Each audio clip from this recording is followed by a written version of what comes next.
Montessori Rennes a été créé à l'initiative de parents d'élèves en septembre 2012. Ces parents avaient leurs enfants à l'école Montessori de Rennes et face à l'absence de structure pour prendre le relais, ils ont décidé de se lancer dans la création d'un collège. Un collège Montessori, c'est quoi ? C'est un collège qui remet du sens sur les enseignements, respecte le rythme de chacun et ses spécificités, encourage l'émergence de ses richesses et surtout le développement de son autonomie et sa prise de responsabilité par rapport au monde qui l'entoure. Le but, c'est vraiment d'en faire des citoyens acteurs de la cité de demain. Avec les 6e, 5e, une des grandes thématiques, c'est la découverte des peuples et de l'histoire. Donc ils apprennent le passage de la préhistoire à l'histoire. Et en fil rouge sur le programme de l'année, on a préparé une série d'exposés qui s'appelle « Un enfant, un peuple, un pays, une histoire ». Il faut savoir que l'histoire est souvent présentée à travers le regard des historiens, d'érudits, de journalistes, enseignants ou hommes politiques. Donc c'est un peu des partis pris et mis en valeur le prestige, la gloire et les victoires et défaites des uns et des autres. Mais le but de ces exposés, c'était justement de montrer un autre aspect de l'histoire à travers le regard d'un jeune vivant à l'époque. C'est vraiment se mettre à la place des peuples de l'époque et avoir le regard du peuple. Parce qu'il ne faut pas oublier que certes, l'histoire dans les grandes lignes, c'est les grands hommes, c'est les grands récits, mais dans la réalité, dans le quotidien, c'est le peuple qui vivait l'histoire aussi.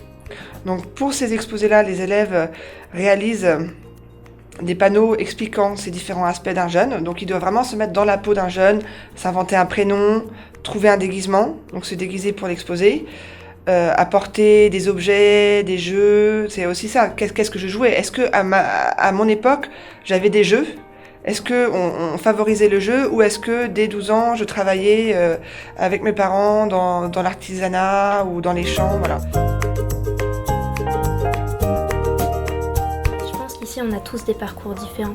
Donc c'est aussi ça qui est intéressant parce qu'on se reconnaît dans ce qu'on a fait.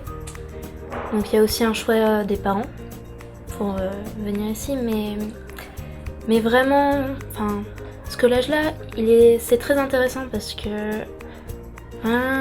la façon dont les élèves se développent par rapport aux professeurs, c'est intéressant. Nous, on a le choix entre le vouvoiement et le tutoiement envers nos professeurs. Donc ici, il n'y en a aucun. On tutoie tous nos professeurs. Et déjà, ça nous met moins la pression, je pense. On n'est pas noté. Donc les avis sont assez différents. Depuis cette année, je suis à Montessori et ça change vraiment, sachant que l'approche avec les profs est différente. Les méthodes de travail aussi. On est plus sollicité à travailler en groupe et à partager avec les autres que les méthodes classiques où tu travailles pour toi. Seulement tu travailles tout seul quoi, à part quelques fois où tu travailles en groupe et voilà, ça change. Donc après il y a plein d'autres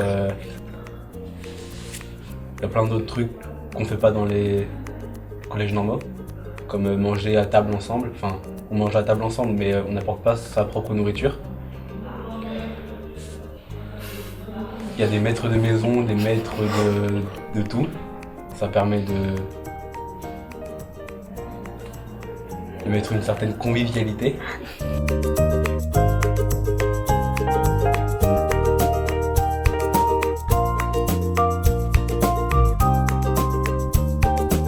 Le collège Montessori est un collège associatif, il est privé hors contrat pour faire une demande de contrat d'association avec l'éducation nationale qui permet d'avoir des aides financières de l'État. Il faut exister depuis 5 ans.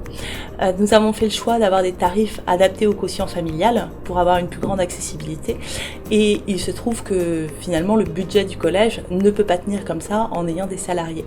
Pour les 2 premières années, nous avons eu des mécènes et là nous avons un mécène qui nous a lâchés. Il nous faut donc trouver d'autres solutions pour pouvoir assurer la pérennité du collège. Pour nous, ces solutions, c'est d'une part un appel aux dons à toutes les personnes qui sont sensibles à ce projet et à une éducation nouvelle, notamment au collège, parce qu'il y a très peu de choses qui se passent sur cette classe d'âge. Ensuite, on a fait un appel à des parrains éducatifs. L'idée, c'est d'intégrer cette aide dans le projet d'orientation du collège, qu'il y ait des entreprises, des entrepreneurs, des professions libérales qui parrainent un collégien à hauteur des frais de scolarité pour un an minimum, donc 1 200 € pour un an déductible des impôts, donc c'est intéressant. Et en échange, l'élève va venir passer une matinée, découvrir le métier, faire un article sur cette profession et être ambassadeur de ce métier auprès de ses camarades au collège. D'autre part, nous voulons lancer une série de conférences, des formations sur les pédagogies actives et notamment ce qu'on fait au collège. Et au bout d'1 an et demi, 2 ans de réflexion, on commence à avoir une expertise au moins sur le lancement et sur les solutions qu'on trouve.